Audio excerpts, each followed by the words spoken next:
Hey everybody, this is Stuart with Wine on the Dime, and today I'm going to be reviewing the 2021 Parducci Small Lot Pinot Noir. 52% Mendocino County, 48% Monterey Coast. It is 14.5% ABV, and I paid $10.99 for it at my local grocery store, H-E-B. Also, screw top +1. Let's get into this wine. I know a lot of people around the holiday season are really into like Pinot Noir and stuff because of sort of like the food of the holiday season.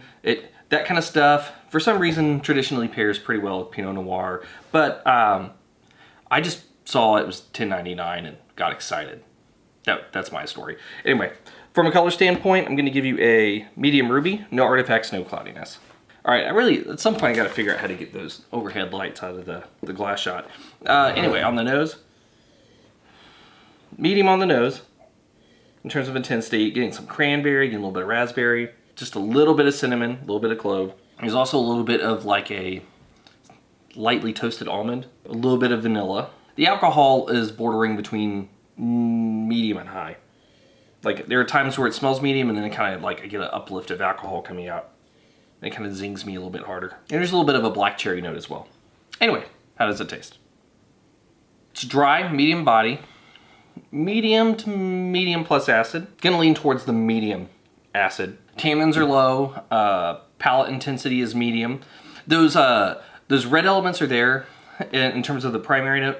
Specifically, the cranberry tastes a little jammy.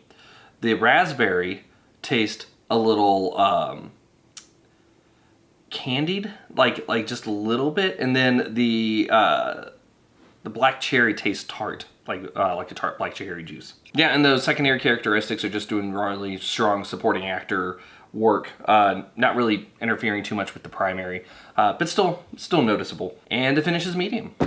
So let's get to the blick and see how this wine rates. In terms of balance, I'm going to give you 0.75. And the reason for me is because when I have wines that are higher on the alcohol but lower on the body, I like a little bit of acid to help elevate those primary and secondary notes, to kind of match a little bit more of the alcohol on the palate, especially as it goes into the finish. And I would like a little bit more acid in this wine. That's just my preference. Some people would probably give this a full point, but I'm giving it 0.75. Length, medium finish, half a point. Intensity, medium across the board, half a point. And in terms of complexity, I am getting some primary, I am getting some secondary. I'm not getting any tertiary development. It's a 2021. I'm going to give you half a point. I feel like there still could be some complexity with added in, like a little bit more of a malolactic or some other secondary characteristics to add to this wine. But half a point's still pretty solid here. So once you add everything up, you're a good wine. For $10.99, this is not a bad Pinot Noir. It's not. There are some other ones that are a few dollars above it that will have more complexity. I'm trying to remember the name of it now. I actually have to reference my own channel here. Give me a minute. One eternity later. Yeah, I found it. I actually had to search my own catalog because I have a lot of stuff on YouTube now. Even I have to search my own stuff when I'm in the grocery store to make sure I haven't reviewed it already, and sometimes I fail. So the one I was thinking about was the Louis Latour Domaine de Valmoisine. Valmoisine? Moist? Not moist, but moisine? I don't know, I can't speak French.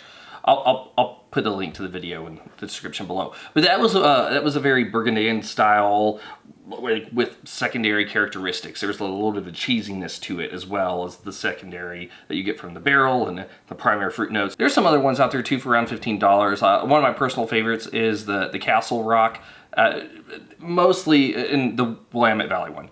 And that's mostly for like pairing it with like specifically like Thanksgiving-y kind of food, because it does have a very strong secondary characteristic. The secondary and it's a little bit stronger than this one, and I feel like the fruit's toned down a little bit more. So it just depends. You want more fruit forward with a little bit of secondary. Do you want some more secondary to match the intensity of the fruit, but the fruit also be a little bit lower? So it just depends on what you're looking for there. But still, for basically $11 a bottle, it's a good wine. Anyway, this has been Stuart with Wine on the Dime. If you liked today's review, please like, subscribe, and comment. Have you had the 2021 Parducci Small Lot Pinot Noir from counties in California? I'd be interested to know if you have. Leave a comment below, and I'll see you all again soon with another review from Wine on the Dime.